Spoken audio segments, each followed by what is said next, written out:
Hoy le damos continuidad a la serie que hemos estado llevando a cabo durante las últimas semanas y hemos titulado esta serie Sin Nombre. En otras palabras, personas que quedaron registradas en el canon bíblico, en las escrituras, pero que realmente sus nombres no aparecen, pero sin embargo las lecciones de vida que podemos aprender de ellos y los principios que podemos aprender de ellos no les restan importancia al hecho de que aparecen sin nombre. Y este fin de semana en particular, en que estamos celebrando la libertad política en este país, la libertad personal en este país, vamos a hablar de un hombre que pudo celebrar una libertad aún mucho más profunda.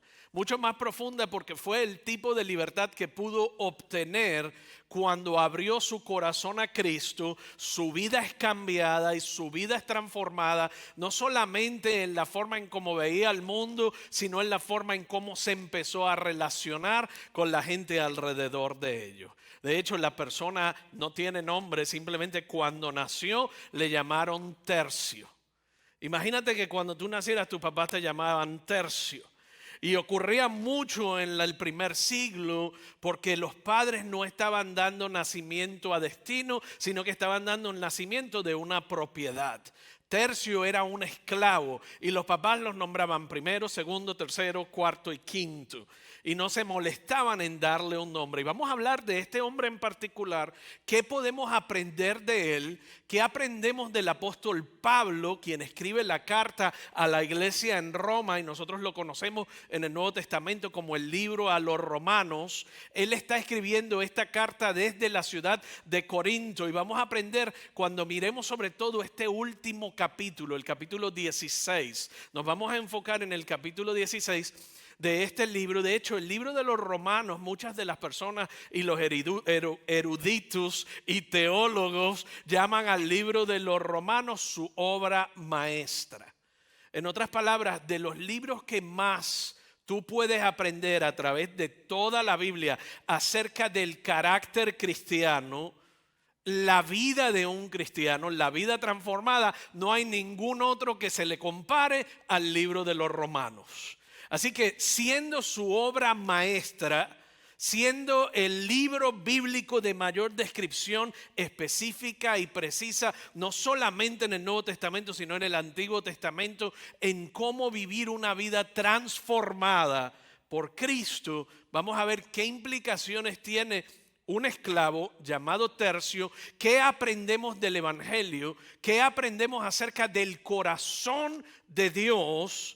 ¿Y qué aprendemos de la iglesia primitiva o de la iglesia del primer siglo antes de que fuese contaminada por política, por estructura, por elementos que simplemente fueron añadidos a través de los tiempos? Vamos a ver uno de los principios básicos de la iglesia de Jesucristo cuando fue fundada en el primer siglo. Así que parte de eso es lo que vamos a estar aprendiendo hoy, y te voy a dar un poco de la estructura histórica o la coyuntura y el trasfondo para que luego podamos valorar y darle importancia al verso, sobre todo 22 en particular, que habla de Tercio. ¿Están conmigo hasta aquí?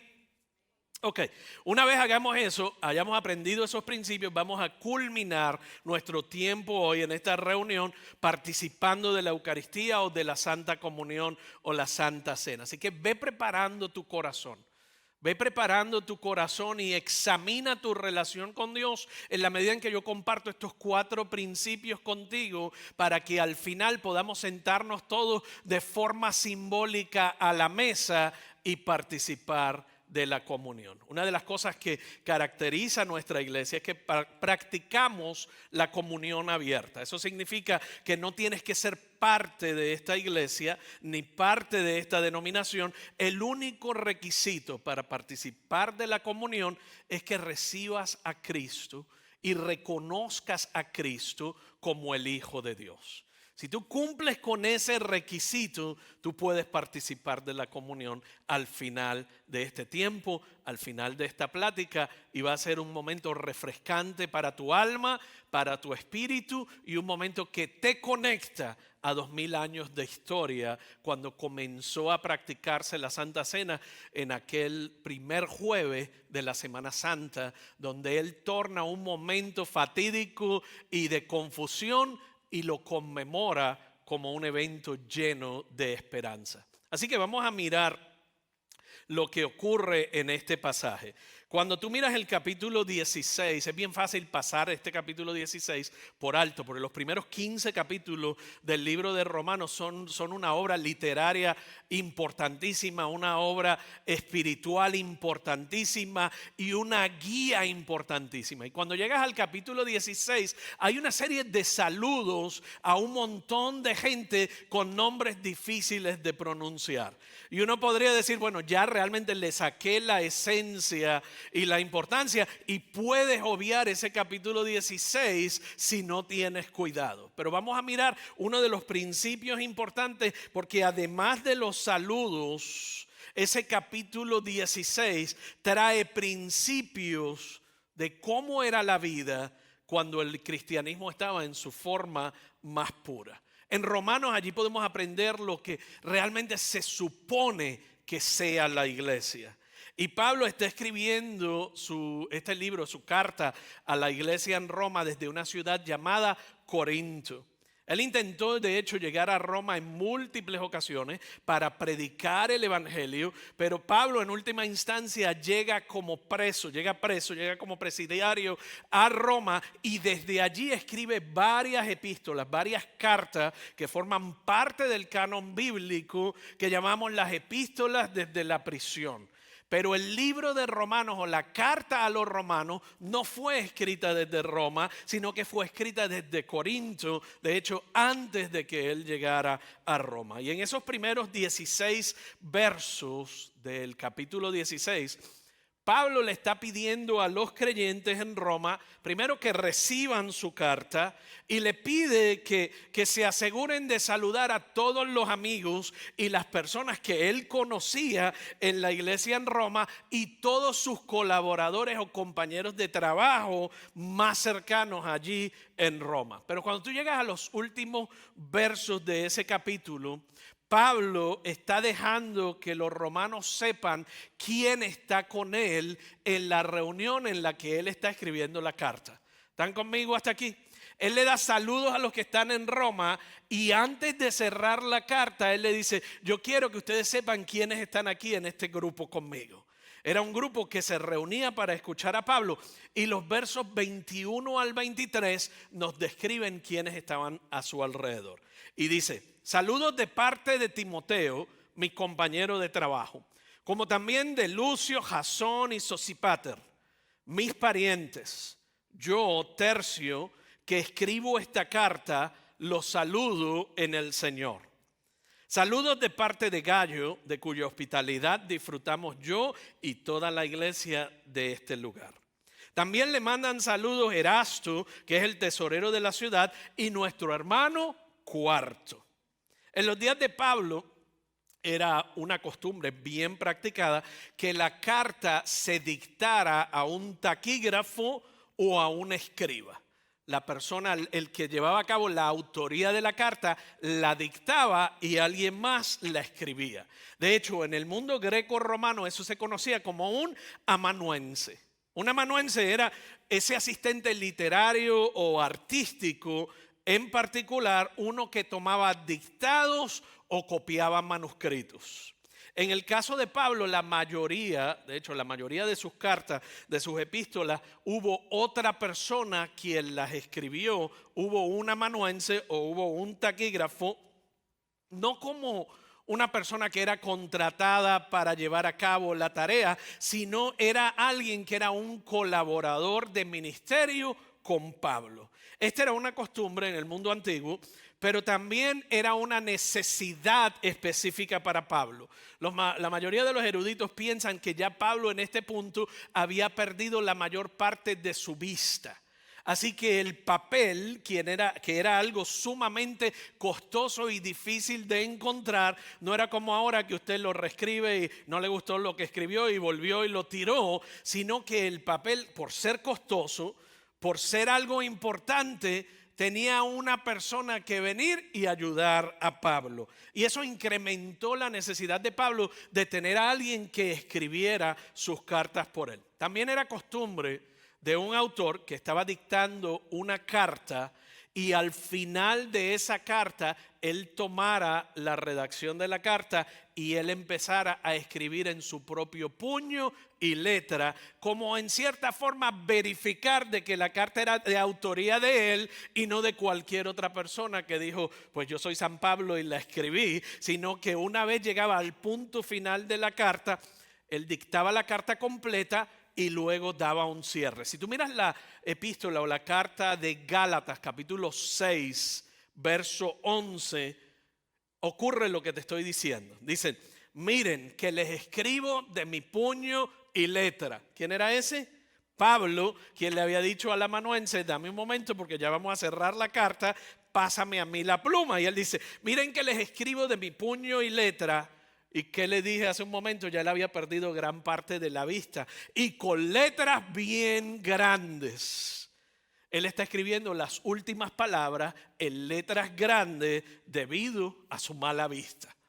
Entonces, cuando tú llegas a un lugar similar al que acabamos de describir en el libro de Gálatas, pero ahorita en el libro de los Romanos, el amanuense o Tercio deja de escribir y Pablo comienza a escribir. Deja de dictar y Pablo empieza a escribir. De hecho, desde el verso 17 al final del capítulo, esos últimos 10 versos, todos fueron escritos por la propia mano de Pablo, excepto el verso 22. Y es un verso bien importante porque ese verso 22 es donde nos vamos a estacionar por un momento y vamos a desmenuzar los principios que te dije que íbamos a aprender de ellos hoy. El verso 22 dice, yo, Tercio, escribo esta carta, los saludo en el Señor.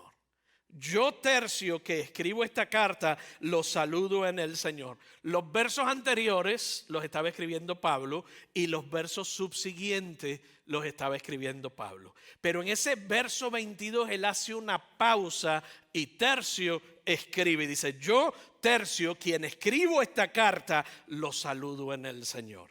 Hasta ese punto Pablo estaba dictando, pero aquí vemos un hombre que se identifica a sí mismo como Tercio.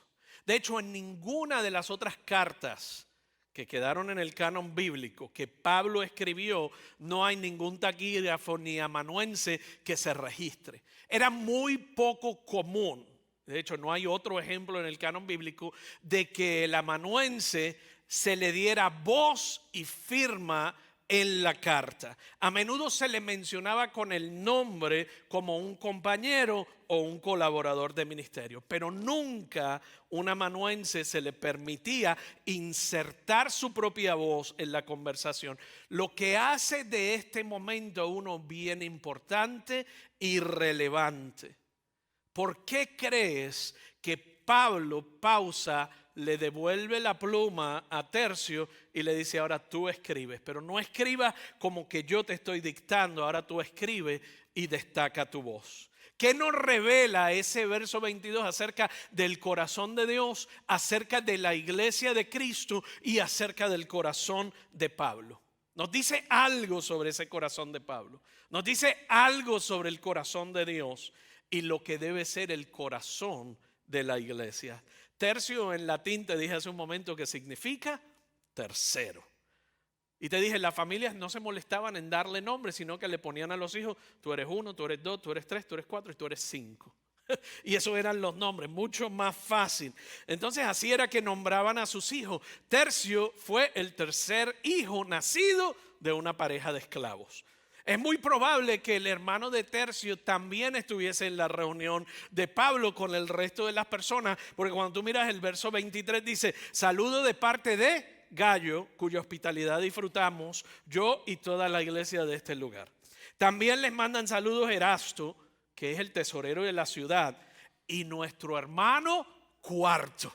Estaba tercero y estaba cuarto en la misma reunión. En otras palabras, el cuarto hijo nacido de esa familia, posiblemente, muy probablemente, hermano menor de Tercio.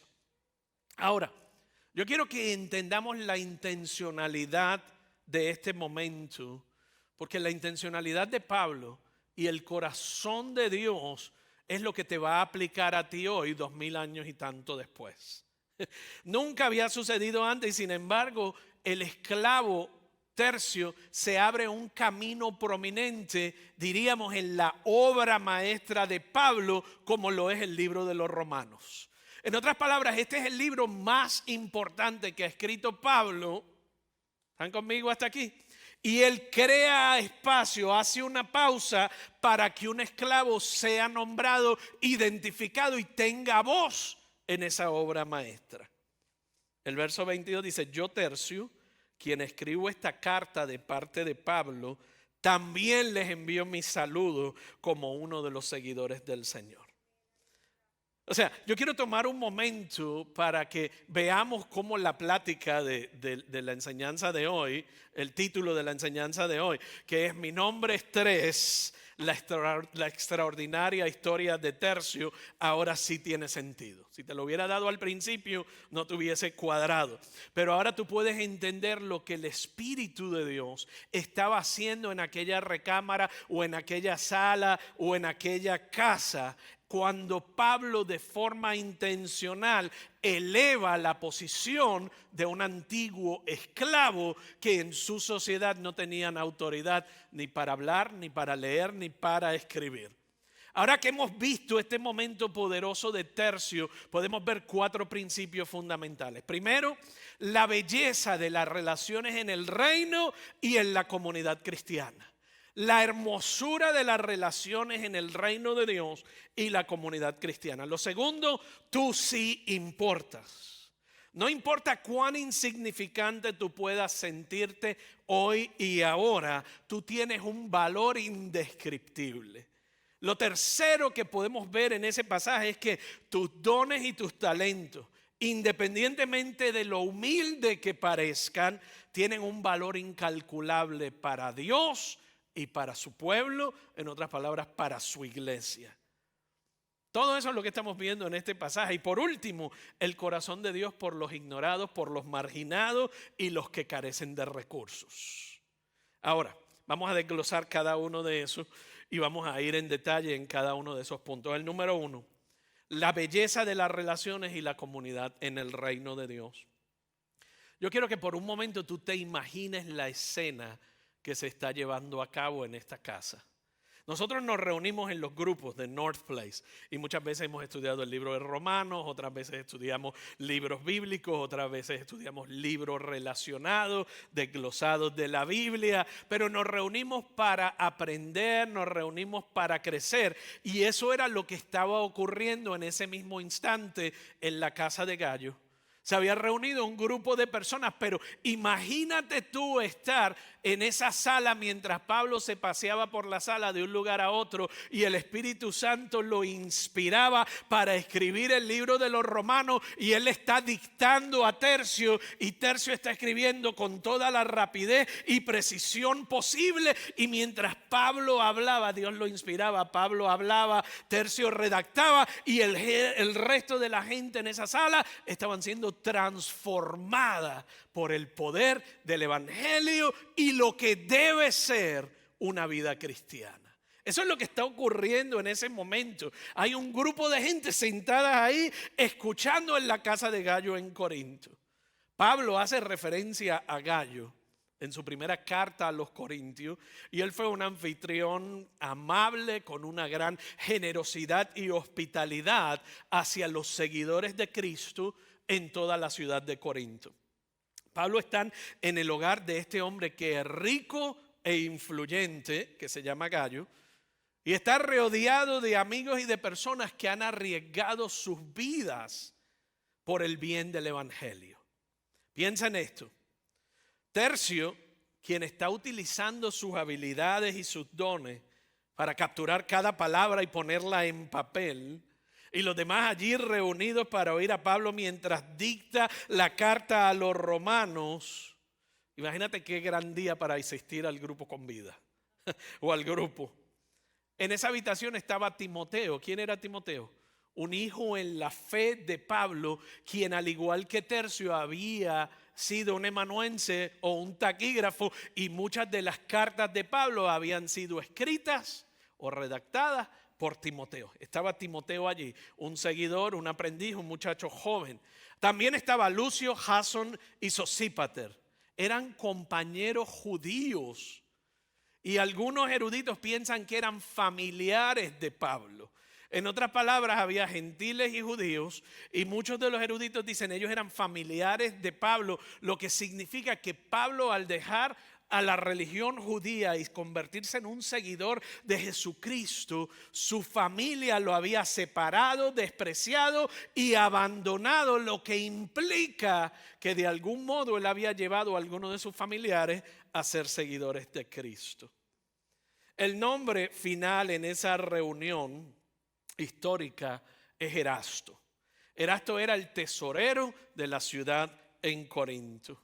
De hecho, no podemos leer ese pasaje y pasar por alto cómo el evangelio penetró estratas sociales, barreras culturales, redefinió cómo estas personas que normalmente no interactuaban entre sí, ahora tú tenías esclavos, altos funcionarios públicos, cónsules, líderes del imperio y parientes judíos y familiares.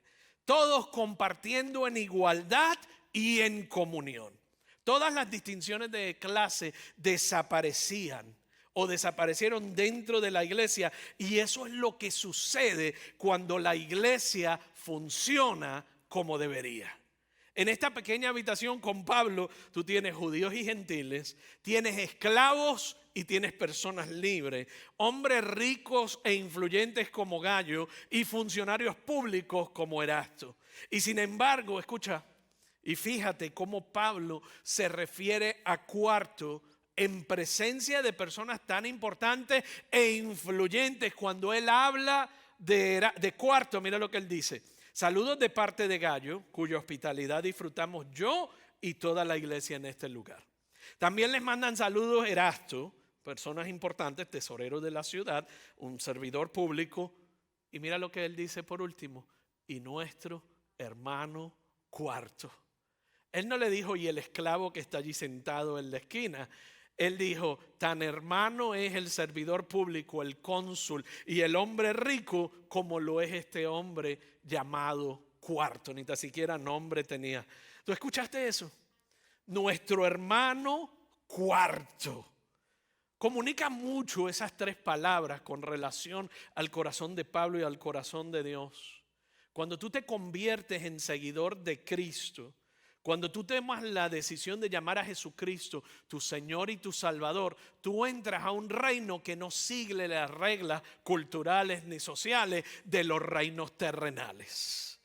Este es un reino donde un esclavo comparte el mismo espacio con el tesorero de la ciudad y líder del imperio. Un reino donde un hombre con influencia como Pablo crea espacio para aquellos que no pueden hacer su propio espacio. Él crea una voz para aquellos que no tienen su propia voz. Pablo le da voz a un esclavo en su mejor carta. Este es un reino donde las mujeres en una sociedad eran marginadas, pero este reino las mujeres hacen la diferencia, cambian y transforman el mundo. Donde los aristócratas y los pobres se aman y se convierten en hermano y hermana, no porque no recuerdan su nombre, sino porque han sido transformados por el poder y la presencia de Dios. Donde la valoración de nuestra etnia no desaparece, solo se vuelve menos importante que el valor de nuestra relación con la familia de fe. Una familia donde trasciende el color de la piel o el lenguaje que hablamos. Esos son los principios fundamentales del reino de Dios. Algunos de ellos y principios fundamentales que debemos ver en nuestras iglesias. Así se mira la iglesia cuando funciona correctamente. Así es la vida de los cristianos, cuando un cristiano no es solo una etiqueta que se usa en un brazalete, en una camiseta o en un collar. Cuando la palabra hermano y hermano se utiliza con entendimiento de lo que significa y de la trascendencia que implica. Ocurre cuando el evangelio penetra de forma profunda el núcleo de nuestros valores y de nuestras creencias. Esta es la belleza de las relaciones en una comunidad de fe cristiana y en el reino de los cielos. Algo más que aprendemos, lo segundo que aprendemos, es que tú sí importas. En una sociedad donde hemos aprendido de forma colectiva quizás a no ser valorado, en el reino de los cielos, sin importar quién eres, dónde has estado, qué hayas hecho o cómo te han etiquetado, tú sí importa. No importa cuán insignificante tú puedas sentirte, tú tienes un valor indescriptible. Tu entrega a Cristo redefine tu valor.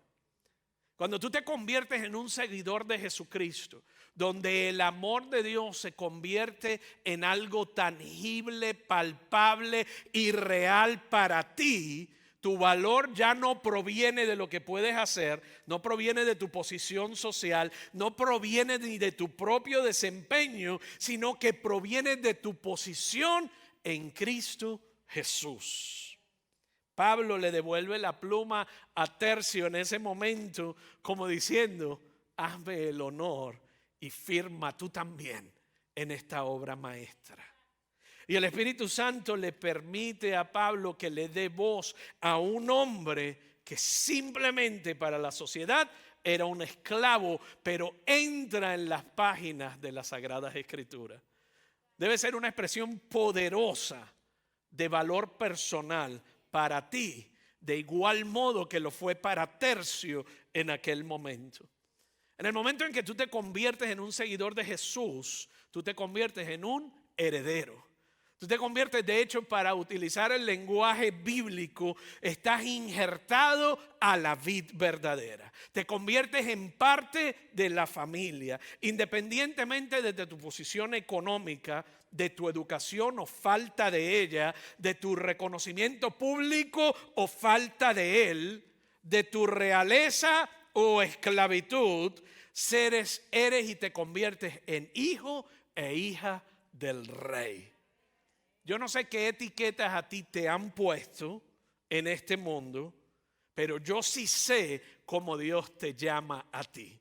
Te llama hijo e hija, redimido, redimida, transformado, adoptado y con un nombre nuevo. Te llama suyo y su pueblo y su iglesia te llaman mi hermano y mi hermana. Tú importas para Dios y tu relación con Él, tu relación con Dios, redefine la trayectoria de toda tu vida. La realidad del Evangelio redefine la trayectoria de toda tu vida. En otras palabras, quien tú has creído que tú eres, por tus experiencias de vida, realmente se reajustan a un nuevo diseño, a un nuevo plan, a una nueva criatura, una nueva creación con nuevos propósitos. Ahí es donde verdaderamente tú sabes si el evangelio está teniendo un poder transformador en ti o no. Si nada ha cambiado a través del tiempo y me sigo desvalorizando, me sigo viendo igual como me veía antes de entrar a ser hijo e hija de Dios, el evangelio realmente no se ha vuelto algo palpable ni real en nuestras vidas. Tendrás salvación y vida eterna, pero no tienes todo lo que ofrece Dios en la realidad y en los principios de vivir de acuerdo a su reino. Si seguimos viviendo de acuerdo a la cultura, estamos viviendo en ambos reinos. Yo vivo de acuerdo a los principios de mi experiencia de vida y simplemente tengo a Dios como seguro de vida por si acaso es que hay un cielo y hay un infierno, pues por lo menos para llegar a la segura. Usted te importa y tu relación con Dios define tu trayectoria. El tercer punto, tus dones. En otras palabras, en lo que eres bueno. Tus talentos, independientemente de lo humilde que parezcan. Yo he conocido gente que me dice, no, es que yo no tengo mucho que ofrecer. Eso no es lo que enseña hoy este pasaje. Tus dones y tus talentos, independientemente de lo humilde que parezcan, tienen un valor incalculable para Dios y para su pueblo, para su reino, para su iglesia. La mayoría de los esclavos no sabían ni leer ni escribir, pero este hombre por alguna razón sabía leer y obviamente sabía escribir. Y no solamente sabía escribir porque hay cualquier persona que podría escribir, pero él era un amanuense, era como un taquígrafo. Equipara eso a cuando alguien va a la corte y ese taquígrafo redacta toda la audiencia de lo que está pasando en corte. No te preguntan, ¿tú sabes escribir? Pues echa para acá, te damos un trabajo aquí. No, hay unas pruebas, hay un análisis. Así mismo ocurría para que alguien pudiese convertirse en un taquígrafo o en un amanuense. En otras palabras, era un arte. Les dije hace un rato, el papel era tan costoso que tú tenías que tener letra pequeña, legible y clara, libre de errores, para cuando te dictaran la carta tú la pudieras escribir y, más importante, cuando leyeran la carta la pudieras leer. Así que este hombre, quien era un esclavo, tenía una destreza particular que la empezó a utilizar en aquel momento con Pablo. Lo mismo ocurría en la vida que ocurrió en la vida de aquel hombre, ocurre hoy. La mayoría de las personas nunca habían oído hablar de Tercio. De hecho, si no me habías escuchado predicar de él, que lo he hecho en ocasiones anteriores, posiblemente nunca habías escuchado hablar de Tercio. Porque es uno de estos personajes anónimos que si tú no pausas y te detienes, dice Tercio, cuarto, quinta, qué bien, seguimos. Eso no tiene tanta importancia. Leamos los primeros 15 capítulos, seamos sacrificio vivo, capítulo 12. Pero ese capítulo 16 comunica tanto acerca de lo que estaba ocurriendo en la iglesia y del corazón de Dios y del corazón de Pablo. Pero mira lo que ocurre. Pablo, quien escribe 3/4 partes del Nuevo Testamento, tenía una visión deficiente. O sea, ya él no podía ver. Su vista estaba decayendo. ¿Y qué ocurre? Tercio, con sus destrezas limitadas, nos dan el libro llamado la obra de arte del Nuevo Testamento. O el libro más importante del Nuevo Testamento en cuanto a lo que es la vida cristiana. Este hombre que era un esclavo, ¿qué estaría pensando él? ¿Quién soy yo? ¿Para qué sirve mi talento? ¿Sabe Dios cuántas veces se preguntó para qué aprendí a leer y a escribir? Él de hecho se sorprendería si le dijéramos que hoy estamos dedicando el 100% de esta plática a aprender de él, de Tercio, y lo que su vida significó, ha significado por los últimos 2000 años de historia. ¿Usted está conmigo hasta aquí? O sea, Tercio se sentía insignificante, no era nadie, él lo único que sabía era escribir.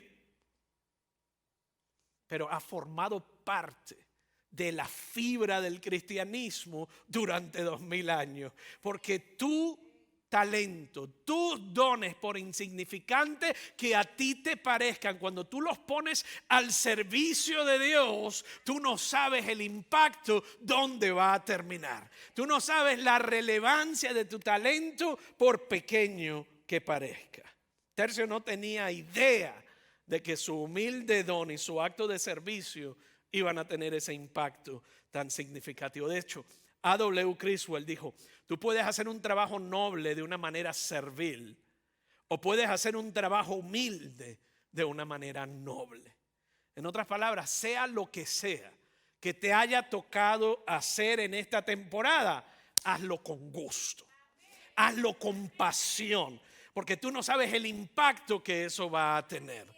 Si te tocó criar los nietos, si te tocó servir papas fritas en el McDonald's, si te tocó hacer jardines o cortar pelo o enseñar estudiantes, lo que sea que te ha tocado hacer, no llegues el lunes renegando y renegando y renegando, porque esa no es tu jefa, ese no es tu jefe. Todo lo que tú haces como cristiano lo haces para Dios. Y cuando tú haces las cosas con pasión, con excelencia, tú no sabes el impacto que va a tener. Un día vas a llegar al cielo y decir: ¿te acuerdas aquel trabajo que tanto renegaste? Te puse allí porque tu impacto, tu testimonio, tu vida y los momentos que allí dedicaste transformaron la vida de todas estas personas. O sea, el plan de Dios, el reino de Dios y los principios de Dios no siempre equiparan a los nuestros, porque sus pensamientos son mucho más altos que nuestros pensamientos, sus caminos más altos que tus caminos y mis caminos. En otras palabras, lo que tú y yo podemos ver delante de nosotros. Cicerón habla de un hombre llamado Epaminondas. Epaminondas, dice Cicerón, que fue el griego más grande que jamás haya vivido. Era nativo de la ciudad de Tebas, un orador increíble. Fue general del ejército, redefinió el mapa de Grecia, redefinió los linderos del mapa de Grecia, dirigió estrategias de guerra sumamente importantes, muy distinguido, y construyó ciudades enteras. Implementó estrategias de guerra diversas y tácticas sumamente importantes. Pero un día sus enemigos formaron una coalición contra él y lo expulsaron del gobierno. Y para echarle sal a la herida, lo nombraron barrendero y recolector de basura de la ciudad. Y dice que Epaminondas lo que hizo fue recolectó la basura y limpió las calles de la ciudad con tanta excelencia, con tanta nobleza, que volvió a conquistar los corazones del pueblo y lo reeligieron de nuevo para liderazgo como general y líder de su gobierno. Donde tú estás hoy, lo que te ha tocado hacer hoy, tú todavía no puedes ver el impacto trascendental que va a tener. La diferencia, escucha esto, la diferencia entre las personas, no está en sus posiciones. La diferencia radica en la nobleza con la que realizan sus responsabilidades. Usted pone a alguien con pasión y con excelencia, no importa dónde lo ponga, lo va a hacer bien. De hecho, una de las peores cosas que yo he escuchado en la iglesia es que yo aquí soy voluntario. A mí aquí no me pagan para hacer esto. Deben estar, es más, agradecidos de que firmé como voluntario. ¿Usted se imagina semejante barbaridad con relación a los principios del reino? Primero, que lo que tú haces no eres tú, pero te representa. Y te estén pagando o no, lo que tú haces te representa. Y lo que tú haces con pasión y con excelencia, sea botar la basura o sea dirigir una nación, cuando tú lo haces con pasión, con excelencia, se va a notar. Y por mucho tiempo no te vas a quedar donde está. Dice el libro de Proverbios que tus dones, tus regalos crean espacio para ti. Pero hay gente que yo los he visto con una gran cantidad de talento, pero con la peor actitud del mundo. Se sienten superiores a los que trabajan, miran a los compañeros de trabajo. No, pero es que yo en mi país, yo era ingeniero. Aquí me ha tocado comer cascarón de huevo, pero yo no soy como ustedes. Usted nunca le ha pasado eso, porque yo sé que usted no va a esos lugares. Pero eso es lo que Epaminondas le estaba enseñando. Y ese es el principio bíblico. Donde te ha tocado, destácate. Porque tú no solo te representas a ti, tú representas al Rey de Reyes y Señor de Señores. Como cristianos tú debes dar lo mejor de ti en cada momento, en cada temporada, con buena actitud, con mala actitud de los jefes, porque Él es quien te puso allí. Ese esclavo romano nunca pensó que 2000 años después íbamos a estar aquí. Que él, quien se sentó al lado de un predicador despreciado y no conocido, o sea, Pablo, con pluma en mano, y dio todo lo que él tenía y se lo dedicó a Cristo. Cuando él escribe esta carta de Pablo a la iglesia en Roma, en la superficie parecía una carta más. En la superficie parecía insignificante y humilde, pero era un eslabón importante en la cadena inmortal que ha conectado a millones y millones de creyentes. Yo no creo que a veces entendemos el valor de las pequeñas cosas. No entendemos el valor de darle a alguien una palabra de afirmación. No entendemos el valor de escribir quizás una nota a mano, de servir en el estacionamiento, de servir en la guardería, de visitar un centro para personas sin hogar o visitar una prisión o servir en un campamento. Yo creo que a veces no vemos la importancia o el valor de estas pequeñas cosas. A veces no vemos el valor o la importancia de responder al susurro del Espíritu Santo en tu vida cuando te dice, ve y háblale a esa persona de Cristo. A veces yo creo que no, todas estas cosas que les estoy hablando son eslabones en una cadena que une al mundo con el corazón de Dios. Lo que este pasaje describe y mi experiencia confirma es el último punto. El corazón de Dios por los ignorados. El corazón de Dios por gente olvidada en lugares olvidados. El corazón de Dios por los marginados y los que carecen de recursos. Jesús invitó a personas olvidadas en lugares olvidados y así debería hacerlo su iglesia. El verso 22 dice, yo Tercio, quien escribo esta carta de parte de Pablo, también les envío mi saludo.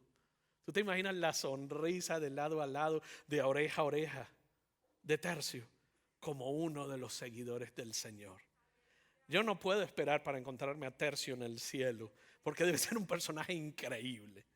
Pero ¿qué hemos aprendido hoy? La belleza de las relaciones y la comunidad en el reino.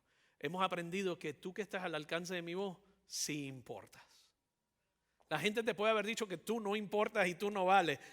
Tú mismo o tú misma te puedes sentir insignificante, pero tú tienes un valor indescriptible. Tus dones y tus talentos, independientemente de lo humilde que parezcan, son importantes para Dios y para su iglesia, para su pueblo.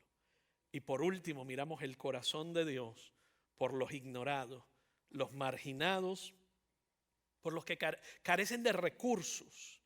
Jesús invita personas olvidadas en lugares olvidados a sentarse a su mesa.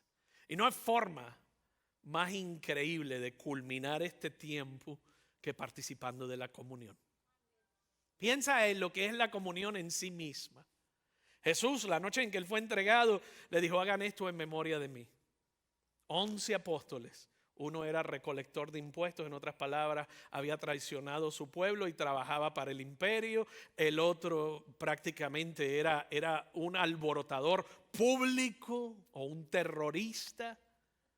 Y el resto de ellos era una bandada de gente sin significado ni propósito, hasta que Jesús los llamó. Y hoy los conocemos como los grandes apóstoles. Los 12 apóstoles, pero usted sabe quién verdaderamente eran los 12 apóstoles. Gente como tú y como yo. Llenos de faltas, llenos de errores, llenos de dudas, de miedo, de incertidumbre. Y esos fueron los primeros que Él sentó a la mesa y le dijo, hagan esto en memoria de mí. Este es mi cuerpo que por ustedes es partido para que ustedes puedan tener una vida plena. Y esta es mi sangre que hoy los posiciona, los justifica y que da la remisión y el perdón de los pecados. Y eso es lo que representa que no solamente lo que hice por ustedes 2000 años atrás, lo que Jesús hizo por cada uno de nosotros, sino que le dijo, hagan esto en memoria de mí hasta que yo vuelva. En otras palabras, nos habla del Adviento. Yo vine, di mi vida, resucité, perdoné tus pecados, te ayudo a vivir una vida transformada, pero un día regresaré por ti. Y de hecho Él dijo, me afana tanto, me enorgullece tanto y me emociona tanto ustedes que no voy a volver a participar de la comunión hasta que nos reunamos de nuevo. Dijo, practíquenlo, pero yo no la voy a tomar hasta que esté de nuevo con ustedes. Así que imagínate el deseo de Dios de romper las barreras para estar contigo, independientemente de quién seas o dónde estés. A la entrada te deben haber dado los elementos de la comunión. Y si no te los dieron, me encantaría que levantaras tu mano ahí donde estás y nuestros anfitriones te los van a hacer llegar de forma rápida.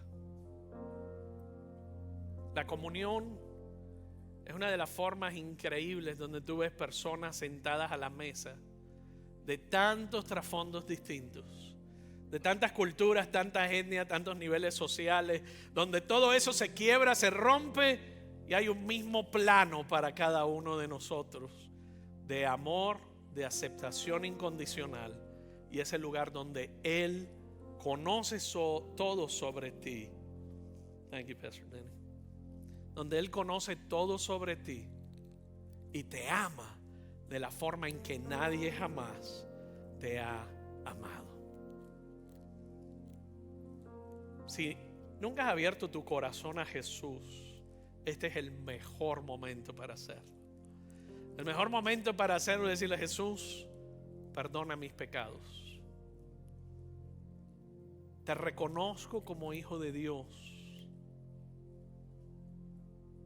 Y hoy quiero sentarme a la mesa. Y Él te extiende esa invitación para que te sientes a la mesa y participes de la comunión. Si todos los que deseaban la comunión la han recibido, si no la has recibido, solo mantén tu mano en alto. Quiero que tomemos el pan en este instante y toma unos segundos para reflexionar en lo que acabamos de hablar en este momento.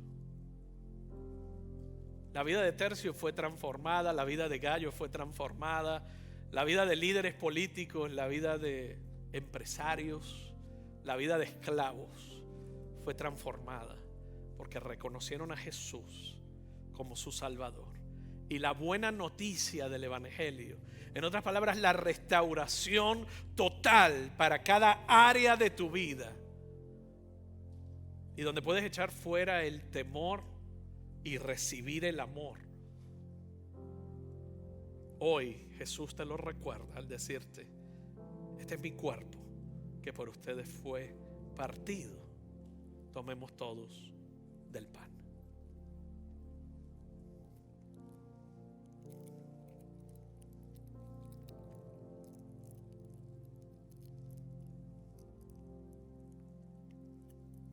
Gracias, Jesús. Del mismo modo, luego de haber comido, tomó la copa. Levantó la copa y dio gracias. Y le recordó que este era el nuevo pacto y que el derramamiento de su sangre perdonaría todos sus pecados. Todos sus pecados. Y le daría esperanza donde no hay esperanza. Tomemos todos de la copa.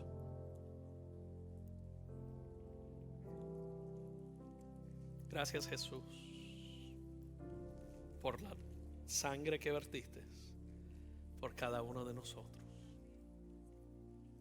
Amén y amén. Quiero invitarte a que te pongas de pie aquí en el campus de Garland y juntos cantemos este próximo canto en expresión de agradecimiento a Jesús por traer esperanza y por traer transformación a nuestras vidas.